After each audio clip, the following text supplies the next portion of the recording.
গাজা উপত্যকায় হত্যাযজ্ঞ পরিচালনায় নিয়োজিত ইসরায়েলি সামরিক বাহিনীর 4টি বিভাগের কমান্ডাররা বেপরোয়া প্রধানমন্ত্রী বেনিয়ামিন নেতানিয়াহুকে জানিয়েছিলেন তাদের সেনারা গত 9 মাস ধরে ক্রমাগত লড়তে লড়তে অত্যন্ত ক্লান্ত এবং তারা কাজ করার আর শক্তি পাচ্ছে না।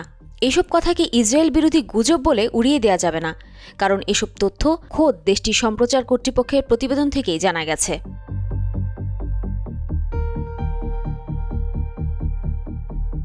গাজায় কর্মরত ইসরায়েলি রিজার্ভ ফোর্সের মধ্যে অসন্তোষ ও সমালোচনার কথা ডিভিশন কমান্ডারদের বক্তব্য থেকে উঠে এসেছে।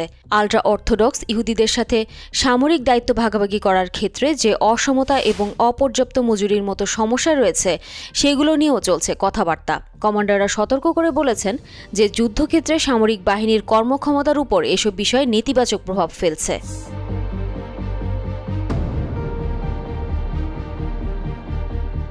ইসরায়েলি সেনাদের মানসিক দুর্বলতা কতটা বেড়েছে তা বোঝা যাচ্ছে যখন তাদের কমান্ডাররা তাদের প্রধানমন্ত্রীকে সাফ জানিয়ে দিয়েছে যে হামাসের সুড়ঙ্গ নেটওয়ার্ক ধ্বংস করতে অনেক সময় লাগবে। এখন ইসরায়েলের শীর্ষ সামরিক জেনারেলরাই গাজা যুদ্ধবিরতি চেয়ে অস্থির হয়ে উঠছে বলে গত 2 জুলাই নিউ ইয়র্ক টাইমস জানিয়েছে।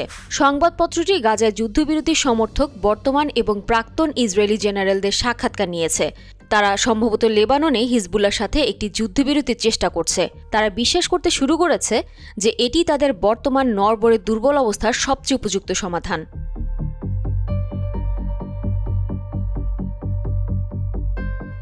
ইসরায়েলের এই যুদ্ধবাজরা বুঝতে শুরু করেছে যদি তারা গাজায় একটি বিরতি নেয় তাহলে লেবাননেও হিজবুল্লাহর তাৎক্ষণিক আক্রোশ থেকে তারা বাঁচতে পারবে। তাছাড়া ইসরায়েলের হাতে আগের চেয়ে এখন কম যুদ্ধাস্ত্র, খুচরা যন্ত্রাংশও কম, আগের চেয়ে তাদের গায়ে ও মনে শক্তিও কমে গেছে। তাই তারা মনে করে যে গাজায় বিরতি তাদেরকে আরও বড় যুদ্ধের জন্য প্রয়োজনীয় প্রস্তুতি নেওয়ার সময় বের করে দিবে। এই বড় যুদ্ধের ভয়টি তাদের মনে জাগিয়েছে সশস্ত্র গোষ্ঠী হিজবুল্লাহ।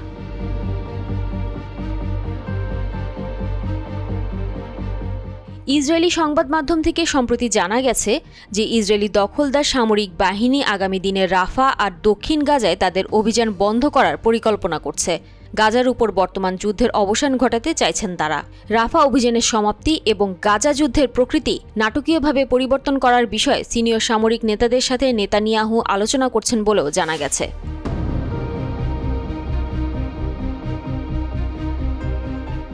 ইসরায়েলি মিডিয়া ইঙ্গিত দিয়েছে যে এর অর্থ হল সামরিক বাহিনী একত্রিত হবে এবং অভিযানে বিমান হামলা যুক্ত হবে। এর মানে কি?